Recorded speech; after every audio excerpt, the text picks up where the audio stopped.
नमस्कार मित्रांनो, स्वागत आहे तुमचं एन जी मॅथ क्लास या आपल्या यूट्यूब चॅनलमध्ये. मित्रांनो, आपण महा टी परीक्षेसाठी अतिशय इम्पॉर्टंट, अतिशय महत्त्वपूर्ण अशी प्रश्नपत्रिका या ठिकाणी आपण पाहत आहोत. आजचा आपला विषय असणार आहे मराठी हा विषय असणार आहे. मग यामध्ये आपण काय घेतो तुम्हाला माहिती आहे. आपण काय करतो आतापर्यंत ज्या टी परीक्षेमध्ये जे प्रश्न विचारलेले आहेत हे प्रश्न आपण काय करत असतो, स्पष्टीकरणासह पाहत असतो. मग आता या ठिकाणी तुमचा जास्त वेळ घेणार नाही. पहिला प्रश्न बघा काय विचारला होता आपल्याला, अव्ययीभाव समासाचे उदाहरण ओळखा. तर इथं आपल्याला काय सांगितलं होतं, अव्ययीभाव समासाचं उदाहरण ओळखायला सांगितलं होतं. आता सगळ्यात या ठिकाणी सगळ्यात महत्त्वाचं हे ऑप्शन तुम्ही आधी पाहूच नका. ऑप्शन तुम्ही पाहूच नका, तुम्ही समजून घ्या. अव्ययीभाव समास म्हणजे काय, तुम्हाला प्रश्न विचारतात अव्ययीभाव समास म्हणजे काय. मग काय, ज्या समासातील पहिले पद महत्त्वाचे असते तो समास म्हणजे काय असतो, अव्ययीभाव समास असतो. आता हे बघा, समासाचं पद म्हणजे काय. समजा इथं बघा, गैर शिस्त हा एक शब्द आहे. पद म्हणजे काय, तर पद म्हणजे शब्द. पद म्हणजे काय, शब्द. मग बघा ह्या सामासिक शब्दामध्ये काय आहेत, दोन शब्द आहेत. कोणकोणते दोन शब्द आहेत बघा, एक आहे गैर आणि दुसरा काय आहे, शिस्त. ठीक आहे, ठीक आहे, इथपर्यंत लक्षात आलं. मग ज्या समासातील पहिलं पद महत्त्वाचं असं, म्हणजे याच्यामधलं पहिलं जर पद महत्त्वाचं असेल, पहिला शब्द जर महत्त्वाचा असेल, तर तो कोणता समास असतो, अव्ययीभाव समास असतो. ठीक आहे, हे लक्षात ठेवा. याच्यावरून जरी तुम्हाला अव्ययीभाव समास ओळखता नाही आलं तरी पुढचं लक्षात ठेवा.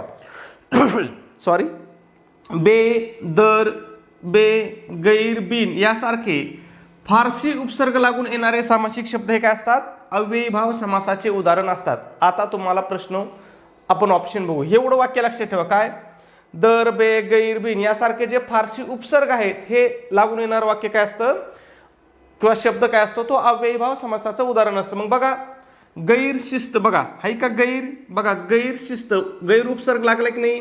मग हेच आपलं उत्तर काय असणार आहे, अव्ययीभाव समासाचं असणार आहे. म्हणजे जर तुमची कन्सेप्ट क्लिअर असेल तर तुम्हाला सगळे उदाहरणं वाचायची सुद्धा गरज लागणार नाही, सगळे पर्याय शोधायची सुद्धा गरज लागणार नाही. पण काय, तुमची कन्सेप्ट त्या ठिकाणी काय पाहिजे, क्लिअर पाहिजे. जर तुमची कन्सेप्ट क्लिअर असेल तर हे प्रश्न तुम्ही काय करू शकता, चुटकीसरशी सोडू शकता. खूप सोपे असतात. फक्त तुम्हाला लक्षात काय ठेवायचं आहे की बाबा या ठिकाणी कोणकोणते उपसर्ग लागतात. बघा, दर, बे, गैर, बिन यासारखे जर उपसर्ग असतील तर ते कोणत्या समासाचं उदाहरण असतंय, अव्ययीभाव समासाचं उदाहरण असते. मग बाकीचे उदाहरण बघा, गैरहजर, बिनधोक, बेभाव, बेशक, दरसाल हे सगळे उदाहरणं कोणत्या समासाचे आहेत, अव्ययीभाव समासाचे आहेत. आणि अव्ययीभाव समास म्हणजे काय, तर ज्या पदामधील किंवा ज्या सामासिक शब्दामधील पहिलं पद महत्त्वाचं असतं त्याला काय म्हणतात, अव्ययीभाव समास म्हणतात. ह्या व्याख्येवरती सुद्धा प्रश्न तुम्हाला परीक्षेमध्ये विचारलेला आहे, म्हणून लक्षात ठेवा. ठीक आहे, पुढचा प्रश्न पाहू, 2 नंबरचा. पानमास या सामासिक शब्दातील समासाचे नाव ओळखा. बघा आता काय, सॉरी, पान साप आहे, मी मास म्हटलं, पान साप. ठीक आहे, पान साप या सामासिक शब्दातील समासाचे नाव ओळखा. मग आता सामासिक शब्द ज्यावेळेस आहे त्यावेळेस आपल्याला या सामासिक शब्दाचा काय करायचा असतो, विग्रह करायचा असतो. समास ओळखताना आपल्याला काय करायचा असतो, या सामासिक शब्दाचा आपल्याला विग्रह करायचा असतो. ठीक आहे, मग बघा, पानसाप याचा जर आपण विग्रह केला तर आपण त्याला काय म्हणू, पाण्यातील साप. काय म्हणू, पाण्यातील साप. याला काय म्हणू आपण, पाण्यातील साप. मग बघा इथं कोणता शब्द टाकला आपण, तर तील हा तो शब्द आहे या ठिकाणी आपण समावेश केला. पानसाप म्हणजे काय, पाण्यातील साप. मग बघा हा काय आहे, विभक्ती तत्पुरुष समास आहे. कोणता समास आहे हा, विभक्ती तत्पुरुष. बघा ऑप्शन बघा बरं, आपल्याला काय, षष्ठी तत्पुरुष, सप्तमी तत्पुरुष, पंचमी तत्पुरुष आणि तृतीय तत्पुरुष. मग हा विभक्ती तत्पुरुष समास आहे. आणि विभक्ती तत्पुरुष समासामध्ये पुन्हा हे बाकीचे उपप्रकार आहेत. मग त्यापैकी हा सप्तमी तत्पुरुष समास आहे. कोणता आहे, सप्तमी तत्पुरुष समास. ठीक आहे, मग या ठिकाणी लक्षात ठेवायचं, सप्तमीचा प्रत्यय काय आहे, इथं सप्तमीचा प्रत्यय लागला म्हणून हा काय आहे, सप्तमी तत्पुरुष समास आहे. मग बाकीचे उदाहरण सुद्धा बघा, तुम्हाला आधी सांगतो बाकीचे उदाहरण. किंवा विभक्ती तत्पुरुष समास म्हणजे काय हे लक्षात घ्यायचा, ज्या तत्पुरुष समासाचा विग्रह करताना विभक्ती प्रत्ययाचा वापर करावा लागतो त्यास विभक्ती तत्पुरुष समास म्हणतात. मग आपल्याला विचारलं होतं पानमास, मग पानमासचा विग्रह काय करतो आपण, पाण्यातील साप. मग इथं विभक्ती तत्पुरुष, विभक्ती प्रत्यय लागला की नाही बघा. त्याच्यानंतर बघा, सूर्योदय, सूर्याचा उदय. आता इथं काय आहे, चा आहे. मग चा, चे हे कोणत्या विभक्तीचे प्रत्यय आहेत, षष्ठी. मग हा काय आहे, षष्ठी विभक्ती तत्पुरुष समास किंवा षष्ठी तत्पुरुष समास आहे. बघा, सेवा निवृत्त, सेवेतून निवृत्त.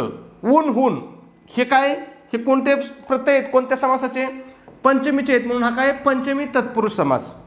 ईश्वरा निर्मित म्हणजे काय, ईश्वराने निर्मित, बघा ने प्रत्यय लागलाय, ने प्रत्यय कशाचा असतो, तृतीयाचा असतो, म्हणून हा काय झाला तृतीया तत्पुरुष समास. म्हणजे एवढं सोपं आहे, तुम्हाला फक्त विभक्ती प्रत्ययावरून सुद्धा समासाचा प्रकार कळू शकतो. आणि हे जे विभक्ती समास आहेत हे कोणत्या प्रकारातले आहेत, तर हे सगळे तत्पुरुष समास आहेत, हे लक्षात ठेवायचा. विभक्ती तत्पुरुष समास म्हणतात आणि मग याचे खाली सगळे उपप्रकार पडतात. ठीक आहे. पुढचा प्रश्न बघा 3 नंबर. ज्या सामासिक शब्दात दोन्ही पदे महत्वाची नसून त्यातून तिसऱ्याच पदाचा बोध होतो असा समास कोणता. आता बघा तुम्हाला काय सांगितलं होतं मी, समासाच्या व्याख्येवरती सुद्धा आपल्याला प्रश्न विचारतात, मग तुम्हाला कन्सेप्ट समजून घ्यायची. ज्या सामासिक शब्दात दोन्ही पदे महत्वाची नसून त्यातून तिसऱ्याच पदाचा बोध होतो असा समास कोणता. आता एवढं आपल्याला विचारलंय. मग ज्या समासामधून दोन्ही पद महत्वाची नसून काय तिसऱ्याच पदाचा बोध होतो त्याला आपण काय म्हणतो, बहुव्रीही समास म्हणतो. बघा कोणता समास म्हणतो, बहुव्रीही समास. आता इथे एक सोपं तुम्हाला सांगतो बघा, एकदम सोप्या गोष्टी सांगतो. हा जो अव्ययीभाव समास आहे याच्यामध्ये काय असतं बघा, हे चारही लक्षात ठेवा, तुमचा 1 मार्क फिक्स होऊन जाईल. अव्ययीभाव समासामध्ये काय असतं, पहिले पद महत्वाचं असतं. काय, पहिलं पद महत्वाचं. ठीक आहे. त्याच्यानंतर तत्पुरुष समास असतो, या तत्पुरुष समासामध्ये काय असतं, दुसरे पद महत्वाचं असतं. काय असतंय, दुसरे पद महत्वाचं. आणि त्याच्यानंतर द्वंद्व समास, ह्या द्वंद्व समासामध्ये काय असतात बघा, दोन्ही पद महत्वाची असतात.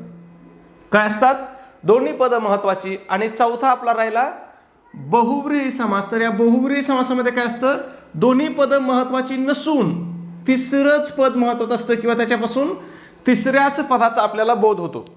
चारही समास क्लिअर झाले, चारही तुमच्या कन्सेप्ट क्लिअर झाल्या. ह्या कन्सेप्ट जर क्लिअर असतील तर तुम्हाला त्याचं उदाहरण ओळखायलाही सोपं जाईल. आणि इथं बेसिक वरती सुद्धा परीक्षेमध्ये, कन्सेप्ट वरती सुद्धा परीक्षेमध्ये काय केलेले आहेत, प्रश्न विचारलेले आहेत. ह्या व्याख्येवरती तुम्हाला प्रश्न विचारलेले आहेत. ठीक आहे. पुढचा प्रश्न बघा, माधुरी अतिशय हुशार आहे वाक्याचे अकरणरूपी वाक्य कोणते. आता बघा हा प्रश्न सुद्धा खूप सोपा आहे, पण तुम्हाला गोंधळ कुठं उडू शकतो. त्यांनी काय विचारलंय, अकरणरूप वाक्य. तुम्ही म्हणणार हे अकरणरूप वाक्य म्हणजे काय, अजिबात घाबरायचं नाही, सोपं. अकरणरूप वाक्य म्हणजेच कोणतं वाक्य, तर नकारार्थी वाक्य. अकरणरूप म्हणजेच कोणतं वाक्य, नकारार्थी वाक्य. अकरणरूप म्हणजे कोणतं वाक्य, नकारार्थी वाक्य. मग आपल्याला या वाक्याचं काय करायला सांगितलंय, नकारार्थी वाक्यामध्ये रूपांतर करायला सांगितलंय. वाक्य काय आहे, माधुरी अतिशय हुशार आहे, याचं आपल्याला काय करायला सांगितलंय, नकारार्थी वाक्यात रूपांतर करायचंय.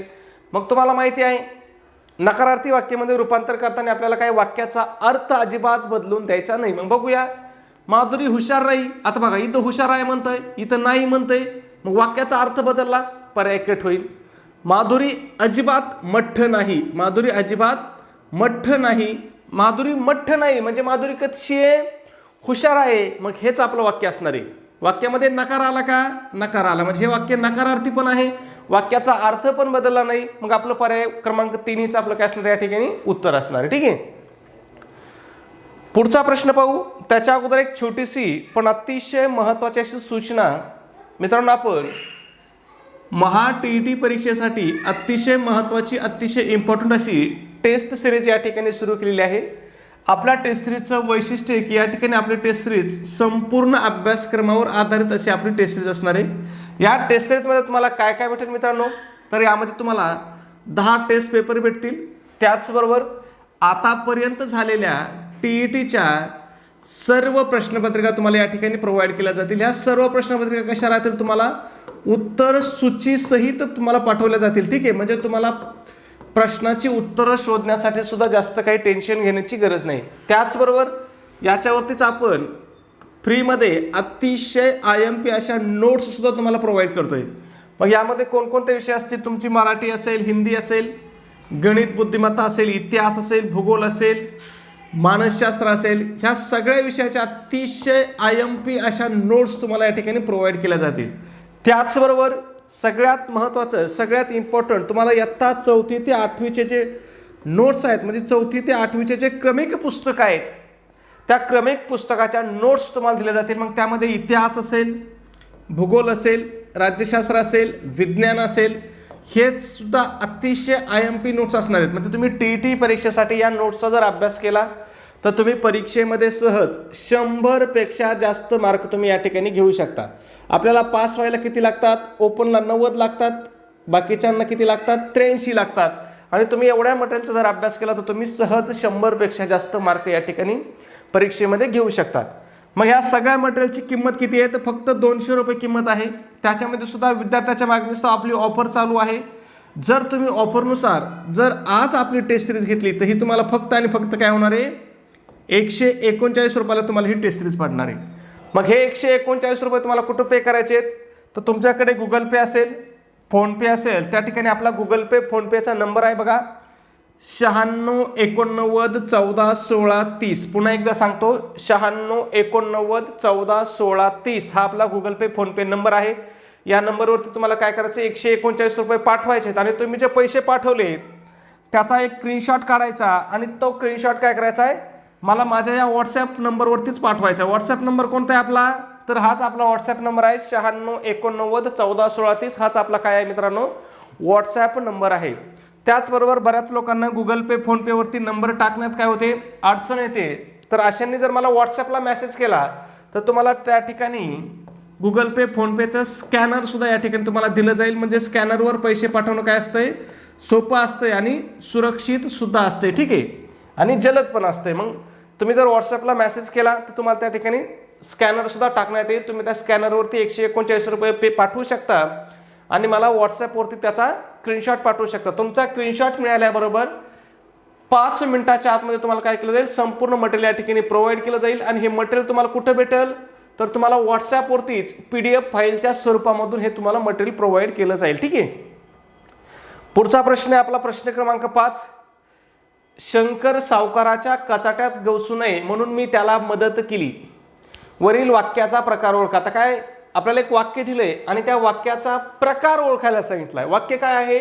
शंकर सावकाराच्या कचाट्यात गवसू नये म्हणून मी त्याला मदत केली. वरील वाक्याचा प्रकार ओळखा. आता या ठिकाणी जर तुम्ही वाक्य पाहिलं तर याच्यामध्ये काय बघा, 2 वाक्य आहेत. याच्यामध्ये काय आहेत? 2 वाक्य आहेत. ठीक आहे, आणि हे 2 वाक्य जोडण्याचं काम कोणत्या शब्दाने केलंय? म्हणून या शब्दाने केलंय. ठीक आहे, मग 2 वाक्य कोणते आहेत बघा? शंकर सावकाराच्या कचाट्यात गवसू नये हे पहिलं वाक्य पूर्ण अर्थाचं वाक्य आहे. त्याच्यानंतर मी त्याला मदत केली हे सुद्धा दुसरं काय आहे? पूर्ण अर्थाचं वाक्य आहे. मग जेव्हा 2 स्वतंत्र वाक्ये जेव्हा एकत्र जोडली जातात तेव्हा त्याला काय म्हणतात?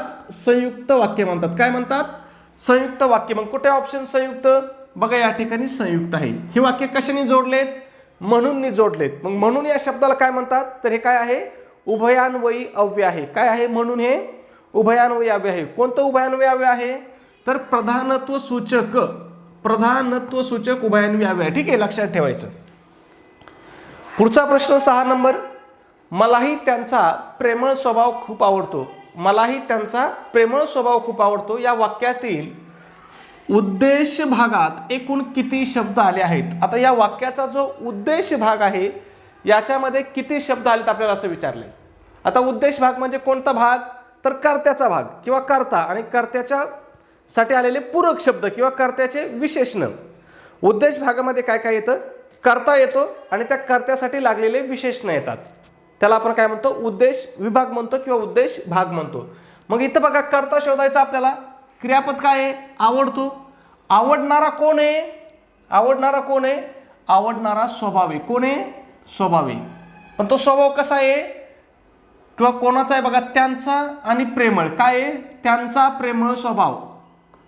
त्यांचा प्रेमळ स्वभाव. मग बघा किती शब्द झाले? 1 2 3. मग किती शब्द आहेत या ठिकाणी?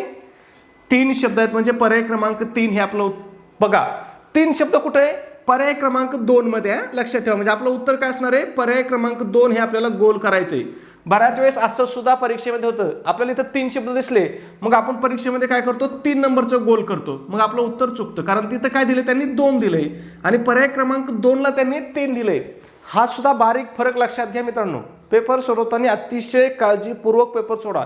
आणि विशेष म्हणजे TET परीक्षेला भरपूर वेळ असतो. बाकीच्या परीक्षेसारखा वेळ कमी नसतो. TETला भरपूर वेळ असतो म्हणून पेपर काळजीपूर्वक सोडायचा. ठीक आहे. पुढचा प्रश्न 7 नंबर. आकांक्षा घरी गेली वाक्याचा प्रकार कोणता? बघा तुम्हाला याच्या आधी सांगितलं मी. काय वाक्य? आकांक्षा घरी गेली साधी सरळ वाक्य आहे, साधं सरळ वाक्य आहे. या वाक्याच्या क्रियापदावरून फक्त काय होतो, काळाचा बोध होतो. मग ज्या वाक्याच्या क्रियापदावरून फक्त काळाचा बोध होतो त्या वाक्याला आपण कोणतं वाक्य म्हणतो, तर त्याला आपण स्वार्थी वाक्य म्हणतो. कोणतं वाक्य म्हणतो, स्वार्थी वाक्य म्हणतो. ठीक आहे. पुढचा प्रश्न 8 नंबर. भारतीय ज्ञानपीठाच्या मूर्तीदेवी पुरस्काराने सन्मानित साहित्यिक कोण? कोणत्या पुरस्काराने विचारलंय, मूर्तीदेवी पुरस्कार. भारतीय ज्ञानपीठाच्या मूर्तीदेवी पुरस्कार. प्रश्न तुम्ही जर वाचला तर इथं तुमचा प्रश्न चुकण्याची शक्यता 90% आहे. किती आहे, 90% आहे. का 90% आहे, तर आपल्याला माहिती आहे ज्ञानपीठ पुरस्कार काय झालाय, 4 व्यक्तीला भेटलाय. पण आता इथं फरक लक्षात ठेवा, भारतीय ज्ञानपीठ संस्थेमार्फत 2 मुख्य पुरस्कार दिले जातात. किती, 2 मुख्य. मग हे 2 मुख्य कोणते आहेत, एक आहे ज्ञानपीठ पुरस्कार आणि दुसरा आहे मूर्तीदेवी पुरस्कार. मग इथं आपल्याला कोणता विचारलाय, मूर्तीदेवी पुरस्कार विचारलाय. मग मूर्तीदेवी पुरस्कार कोणाला मिळालेला आहे, शिवाजी सावंत यांना मिळालेला आहे. आणि ज्ञानपीठ पुरस्कार कोणाला मिळालेला आहे, यांच्यापैकी जो विंदा करंदीकरांना मिळाला आहे. म्हणजे फरक लक्षात ठेवा. इथं जर फक्त विचारलं असतं खालीलपैकी ज्ञानपीठ पुरस्काराने सन्मानित साहित्यिक कोण, तर आपलं उत्तर काय आलं असतं, विंदा करंदीकर आलं असतं. पण इथं काय विचारलंय, भारतीय ज्ञानपीठाच्या मूर्तीदेवी पुरस्काराने सन्मानित साहित्यिक कोण आहे, तर हे आहेत शिवाजी सावंत. म्हणजे प्रश्नामध्ये तुमचा गोंधळ होऊ शकतो. मग एवढं लक्षात ठेवा, भारतीय ज्ञानपीठतर्फे किती पुरस्कार दिले जातात, 2 पुरस्कार दिले जातात. ते कोणकोणते आहेत, एक आहे ज्ञानपीठ पुरस्कार आणि दुसरा कोणता आहे, मूर्तीदेवी पुरस्कार. मग इथं आपल्याला विचारला होता मूर्तीदेवी पुरस्कार, म्हणून आपलं उत्तर येईल शिवाजी सावंत. आता शिवाजी सावंत यांच्यावरती सुद्धा आपल्याला भरपूर पुरस्कार प्रश्न विचारले जातात. मग शिवाजी सावंतलाच आपण काय म्हणतो, मृत्युंजय कार म्हणतो. का मृत्युंजय कार म्हणतो, तर त्यांची मृत्युंजय ही काय अतिशय सुप्रसिद्ध अशी त्यांची कादंबरी आहे आणि या कादंबरीसाठीच त्यांना हा पुरस्कार मिळालेला आहे. मृत्युंजय कादंबरीसाठीच त्यांना भारतीय ज्ञानपीठाचा मूर्तीदेवी पुरस्कार मिळालेला आहे. आणि कधी मिळाला होता, 1994ला मिळाला होता. आता बघूया आपण इतर पर्यायाची माहिती, की ज्या पर्यायावरती सुद्धा आपल्याला प्रश्न विचारले जातात. रणजित देसाई, भरपूर वेळेस आपल्या टीईटीला यांच्यावरती प्रश्न विचारलेला आहे, रणजित देसाई यांच्या साहित्यावरती. मग बघा, स्वामी आणि श्रीमान योगी. ठीक आहे. त्याच्यानंतर विंदा करंदीकर यांना 2003 मध्ये काय झालेलं आहे, भारतीय साहित्यातील सर्वोच्च असा ज्ञानपीठ पुरस्कार मिळालेला आहे. ठीक आहे. त्याच्यानंतर विश्वास पाटील, झाडाझडती, पानिपत, संभाजी यासारखे काय ऐतिहासिक कादंबऱ्याचे ते लेखक आहेत. ठीक आहे. त्याच्यावरती पानिपतवरती आपल्याला या ठिकाणी प्रश्न विचारलेला आहे. पुढचा प्रश्न 9 नंबर. वाक्यातील योग्य उपयोग ओळखा, झुंजू होणे. आता काय विचारलं आपल्याला, झुंजू होणे आणि याचा वाक्यातील योग्य उपयोग ओळखायचा. मग झुंजू होणे म्हणजे काय होणे, पहाट होणे. काय होणे, पहाट होणे. मग बघूया वाक्यातील उपयोग. झुंजू झाले आणि मी बाहेर पडलो, पहाट झाली आणि मी बाहेर पडलो. वाक्य बरोबर आहे की नाही, बरोबर आहे. मग हेच आपलं उत्तर आहे. पुढचे पर्याय वाचत बसायची सुद्धा गरज नाही. ठीक आहे. पुढचा प्रश्न 10 नंबर. पुढील वाक्यात गाळलेल्या जागी सर्वात योग्य शब्द ओळखा. पक्ष्यांचा थवा जमिनीवरून आकाशात डॅश डॅश डॅश. इथं काय करायचं आपल्याला, योग्य शब्द ओळखायचा आहे. आणि किती सोपा प्रश्न टीईटी मध्ये विचारला गेलेला आहे बघा.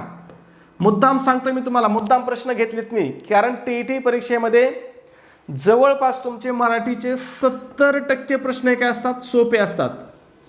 म्हणून तुम्हाला मराठी हा असा विषय आहे की जो एकटाच विषय तुमची परीक्षा पास करून देण्याची हमी देऊ शकतो. कारण तुम्ही मराठीमध्ये इथं 28 मार्क सहज घेऊ शकता. भरपूर, तसं तर 30 पैकी 30 मार्क पण घेतात विद्यार्थी, पण तुम्हाला 2 आपण सोडून दिले. किती मार्क, 30 पैकी 28 मार्क तुम्हाला या ठिकाणी सहज पडू शकतात. आता 30 पैकी 28 मार्क जर पडले तर आपल्याला पास व्हायला लागते 83 मार्क. मग त्यापैकी जर आपल्याला 28-30 मार्क जर इथंच आले तर म्हणजे आपलं 30-35% पास आपण कुठं झालो, इथंच पास होतोय. लक्षात आलं. म्हणजे तुम्हाला टीईटी पास करणाऱ्या विषयातला मेजर विषय कोणता असणार आहे, महत्त्वाचा विषय कोणता असणार आहे, मराठी विषय असणार आहे. म्हणून हा विषय सोपा जरी असला तरी याच्याकडे दुर्लक्ष करू नका. ठीक आहे. कारण हा सोपा विषय आहे आणि जास्तीत जास्त मार्क देणारा विषय आहे. मग बघा, पक्ष्यांचा थवा जमिनीवरून आकाशात बसला होईल का, नाही होणार. धावला होईल का, नाही. झेपावला होईल का, तर होईल. मग उत्तर काय असणार आहे आपला, झेपावला. पुढचा 11 नंबर. उत येणे या वाक्प्रचाराचा योग्य अर्थ ओळखा. बघा, उत येणे वाक्प्रचाराचा योग्य अर्थ ओळखायला सांगितला. पुन्हा सोपा प्रश्न एक नाही. उत येणे म्हणजे काय, अतिरेक होणे, उत येणे म्हणजे काय, अतिरेक होणे. ठीक आहे. मग काही महत्वाचे इथं वाक्प्रचार सांगतो तुम्हाला, ज्याचा तुम्हाला अर्थ लक्षात ठेवायचा आहे. उत होणे पाहिलं. आता दुसरं आहे उणे होणे. उणे होणे म्हणजे काय होणे, कमी होणे. उभे धरणे म्हणजे काय, कडक शिस्त लावणे. उदक सोडणे म्हणजे काय, त्याग करणे. उणे उत्तर देणे म्हणजे काय, अपमानकारक जबाब देणे किंवा अपमानकारक उत्तर देणे. हे सगळे महत्वाचे आहेत, लक्षात ठेवा. वाक्प्रचारामध्ये खासियत काय असते, हा शब्द दिसायला एक असतो आणि याचा पुढं अर्थ वेगळा असतो, म्हणून तुम्हाला हे पाठ करायचे आहेत. उणे होणे म्हणजे काय होणे, कमी होणे. उभे धरणे, आता बघा उभे धरणे म्हणजे तुम्हाला काय वाटेल, असं धरणं म्हणजे त्याला आपण उभे धरणे म्हणतो, असं धरलं त्याला आडे धरणे म्हणतो. पण याचा अर्थ जर पाहिला वाक्प्रचाराचा, त्याचा अर्थ काय होतो, कडक शिस्त लावणे. उदक सोडणे म्हणजेच काय करणे, त्याग सोडणे. हे दोन्ही लक्षात ठेवा, परीक्षेमध्ये विचारलेले आहेत.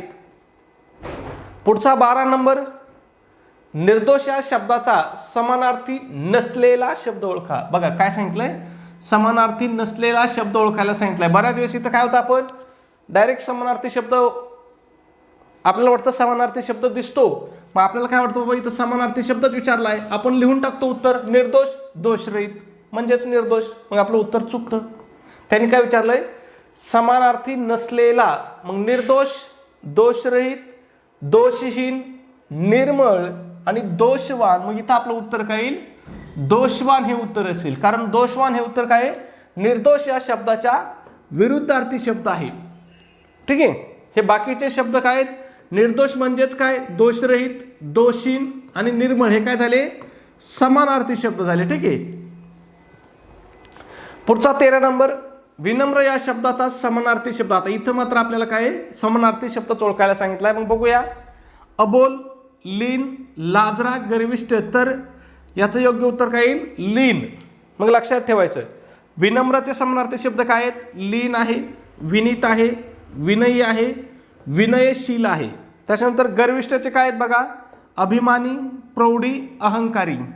अबोलचं काय आहे, अल्पभाषी आणि मुखस्तंभ. सोपे प्रश्न आहेत, लक्षात ठेवा. परीक्षेमध्ये जशाच्या तसे पुन्हा विचारले जात आहेत. खिन्न या शब्दाचा विरुद्धार्थी शब्द, खिन्न, परान्न, आसन्न, प्रसन्न, दुःखी. मग खिन्न या शब्दाचा विरुद्धार्थी शब्द काय होईल, खिन्न म्हणजे काय तर दुःखी. मग याचा विरुद्धार्थी शब्द काय होईल, प्रसन्न. हा काय होईल, याच्या विरुद्धार्थी शब्द होईल. ठीक आहे. आणि जर समानार्थी विचारला असतं तर उत्तर काय आलं असतं आपलं, दुःखी आलं असतं. पुढचा प्रश्न 15 नंबर, देशभक्ती शब्दाचा समास ओळखा. मग पुन्हा याचा जर विग्रह केला देशभक्ती तर काय होतं बघा, याचा विग्रह काय होतो, देशाची भक्ती. काय होतो, देशाची भक्ती करणारा किंवा देशाची भक्ती म्हणजे देशभक्ती. मग इथे कोणता विग्रह बघा, ची हा काय झाला आपल्याला इथं विभक्ती प्रत्यय लागला. मग चाचीचे ही विभक्ती कोणत्या याचे असतात हे, तर हे षष्ठी तत्पुरुष झालं. ठीक आहे. अजून जर उदाहरणं पाहिले बघा, तर गावदेवी, गावची देवी, षष्ठी तत्पुरुष. जन्मखोड, जन्माची खोड, इथं विभक्ती प्रत्यय बघा. सगळीकडे काय आहे, ची, ची, चे विभक्ती प्रत्यय लागलाय. मग हे विभक्ती प्रत्यय कोणत्या विभक्तीचे आहेत, षष्टीचे आहेत. मग हा षष्ठी तत्पुरुष समास झाला. कोणता, षष्ठी तत्पुरुष समास. ठीक आहे. पुढचा प्रश्न 16 नंबर, विमल या शब्दाचा विरुद्धार्थी नसलेला शब्द ओळखा. काय, विमल या शब्दाचा विरुद्धार्थी नसलेला शब्द. मग बघा, मलिन, मळके, अस्वच्छ आणि स्वच्छ. मग आता विरुद्धार्थी नसलेला विचारलाय. आता विमलाच्या शब्दाचा विरुद्धार्थी नसलेला. मग बघा, मलिन, मळके, अस्वच्छ आणि स्वच्छ. तर यापैकी आपलं योग्य उत्तर काय राहील, स्वच्छ हे आपलं उत्तर राहील. कारण विमल म्हणजे काय, स्वच्छ, निर्मळ, पवित्र. हे काय, विमलचे समानार्थी शब्द आहेत. आणि आपल्याला विरुद्धार्थी नसलेला विचारला होता, म्हणजेच आपल्याला समानार्थी विचारला होता. हे लक्षात ठेवा. प्रश्न गोळ करणारा आहे. या ठिकाणी थोडासा स्क्रीनचा आपला काय झालाय, टेक्निकल इश्यू आलाय. हँग झाली, तिच्यावरती काहीच होत नाही. आणि एकदा हँग झाली तर ती काय करते, 15-20 मिनटं ती तशीच हँग राहते. त्यामुळे आपले जे राहिलेले 2-3 प्रश्न राहिलेत, हे 2-3 प्रश्नांची अजिबात काळजी करू नका. आपला पुढचा जो व्हिडिओ येईल त्या व्हिडिओमध्ये, म्हणजे उद्याच्या व्हिडिओमध्ये हे राहिलेले 2-3 प्रश्न मी काय करेल, तुमचे 100% कव्हर करून टाकेल. ओके. धन्यवाद मित्रांनो, भेटूया आपल्या उद्याच्या व्हिडिओमध्ये. तोपर्यंत सर्वांना जय हिंद, जय महाराष्ट्र.